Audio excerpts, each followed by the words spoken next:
Have you eaten lunch? Oh, I don't even get a chance to deny it because right on cue my stomach rumbles loudly and an empty, gnawing feeling in my belly becomes noticeable.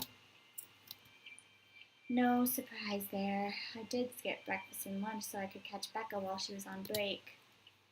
I was hoping to get a small meal after.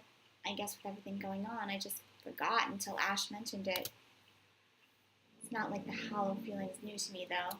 If anything, it's just one of those things I've gotten used to ignoring over the years growing up. Thanks, then I tear open the package and start nibbling on the edge of the bar. Apart from an acknowledging nod, Ash doesn't say anything after that small exchange. For that, I'm thankful. After getting an earful from both Becca and Rose, it's nice to just be able to sit down with someone who's not going to nag at you. How'd the open house go? The usual. We got a bigger crowd than normal because of the property's fame, but really no different from the typical open house. On second thought, it actually looks like a fancy party's more than an open house. I've never felt so underdressed in my life. Weren't you there? I wasn't really listening. I should have asked someone to kick you out. No, you won't. And what makes you so sure? 1. Ever since you got assigned to the property, you've been freaking out about it. Rebecca's words, not mine. She's been complaining to me about how you talked her ears off, by the way. 2. Despite your initial qualms about the place, you still took the job. Which brings us to 3.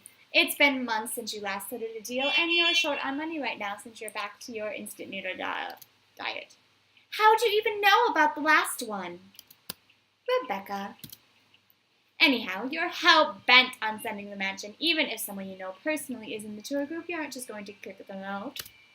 Every single person who went to your open house is still a prospective client to you, even me. He's not entirely wrong. Oh, man, I walked right into that one, didn't I? I hate you. I really hate you right now. His answer is a small laugh, that kind that screams, I'm right, I told you so. I hate it when he does that. I'll have you know that there's already someone who's extremely interested in this property. So even if you expressed any sort of interest in it, I don't think they'd be willing to let you have it. Too bad. Whew, provided I didn't botch it with the rights. Ma'am Hannah in particular didn't look too pleased with what I did. I owe you a big apology. I hope she likes free donuts. You don't seem to be happy about it. I am happy! Doesn't this look like a happy face to you? Really? And here I was thinking you found another one stuffed in the sofa. Or is it the wardrobe this time? He meant that as a joke, but how close it is to the truth made my blood run cold and my heart beat a heavy weight in my chest.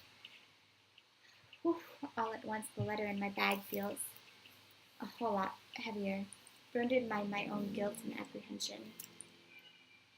Yeah, well, things happened. Stuff the right couple might not be pleased about. No need to make a fuss about it. It's normal in the business.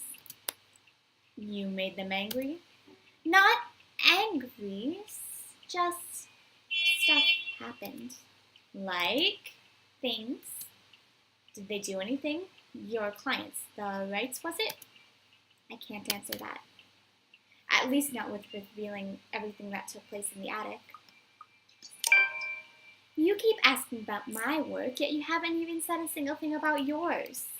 That's not fair. Both you and Zach have literally disappeared off the face of the earth. And over an exaggeration, but changing the subject to someone else is still better than lying to him. Besides, it never worked with him. I'm not sure if it's just because I'm just bad at it or he's just really very good at his job. He doesn't answer immediately, only momentarily shifting a glance over to me and returning it back to the road when he has to make a sharp turn. Outside, the sun has started its descent, casting a vibrant orange glow on the tall buildings. I wonder how long before we reach the venue for Zach's film. Checking the signs outside, it appears Ash has taken the longer route. odd, but he's probably trying to avoid rush hour traffic. Didn't we just talk a week ago over chat? That's different. Linking your awful memes in the group chat box every morning isn't exactly a conversation. Excuse me, I don't hear you calling them awful while you're laughing at them all. Shut up! And you aren't answering my question. That earns him a soft punch to his arm. I did laugh at them, but I'm going to give him the satisfaction of knowing that I find most of them funny. It'll always make his head bigger. Stupid Ash. All right, lay off the abuse. Remember that case I mentioned before?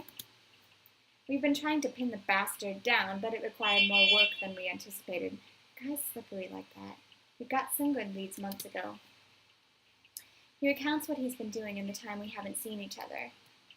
His usual work, the occasional small investigation and big case he's been stuck working on. Stuff he couldn't mention in the brief time we catch each other online. Although most of it are just trimmed down version, only things he can tell. He's always been careful about that. Even in the way he spins his answers to my question, just enough to satisfy my curiosity, but not enough to paint the whole picture. At one point, his voice takes on a strained tone when he mentions something about the big case, but I don't dwell on it much. That's normal, right? I mean, who wouldn't be frustrated if you couldn't bring someone to justice because they kept slipping out of your fingers? If I were in his shoes, I'd definitely lose my mind. His stories never cease to be entertaining regardless. If things weren't the way they were back home, maybe I would consider taking on the same job as him. Well, no, not really. Mama would never allow that. But the idea is still there, along with countless others I've let go. Time passes quickly between us in this manner, and before I know it, we're already at the movie house. A small crowd has already formed in front of the theater when we arrive. The Lift Fest, short for Luxborn Independent Film and Theater Festival, attracts a bigger crowd annually, and this year's no different. I've only been to a few indie film screenings with Zach, so I'm not an expert on the matter. But I know that for people hoping to make a break in the industry, getting your film recognized by a local event like this is already a big deal. Especially for a newcomer like Zach. He hasn't even won an award, but just getting a confirmation letter that the festival committee wants to include his movie in this year's lineup already puts a grin on his face for weeks. Speaking of the guy, he's impossible to miss. At 6 feet, he appears to loom over most of the moviegoers, and with his large build and heavy voice, there is no surprise when people give him a wide berth as they pass by. It's often easy to mistake him for someone intimidating at first glance. I did, back when I didn't know any better. Ash did too, I heard, early in their friendship. Oh, there's Zach. Hey, you guys. Long time no see. Oh, no. Okay, wait. I gotta get my... We'll do Southern for Zach. Hey, you guys. Long time no see. Long time no see. Wait.